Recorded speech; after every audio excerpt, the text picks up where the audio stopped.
तपाईले भोग गर्दै आउनु भएको सम्पत्ति तपाईले आफ्नो बनाउन मिल्छ त? अरूको सम्पत्ति भोग गर्दैमा तपाईको भन्ने हुँदैन।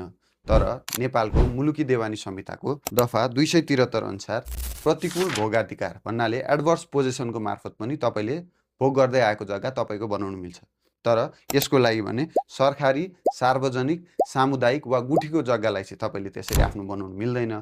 त्यो बाहेकको अरू जग्गाको हकमा चाहिँ तपाईले यदि 30 वर्षदेखि लगातार तपाईको भोग गरेको प्रमाण चाहिँ अदालतमा पुष्टि गर्न सक्नुभयो भने तपाईले त्यो जग्गा आफ्नो बनाउन मिल्छ। अब यस्तो कहाँ हुन्छ, अरूको जग्गा त्यसरी भोग गरेकै भरमा कहाँ हुन्छ भनेर तपाईले यदि विश्वास लाग्दैन भने चाहिँ मैले एउटा यो स्क्रिनसट यहाँ राखिदिने छु पहिला भएको मुद्दाको फैसलाको। त्यो तपाईले नेपाल कानुन पत्रिकाको वेबसाइटमा गएर पनि हेर्न सक्नुहुन्छ। यो कानुनी जानकारी हजुरलाई कस्तो लाग्यो? यसरी भोग गरेकै आधारमा जग्गा व्यक्तिको हुने नहुने हुनुपर्ने हो कि होइन? तपाईलाई कस्तो लाग्यो कमेन्ट गर्न नबिर्सिनु होला। And as always follow for more.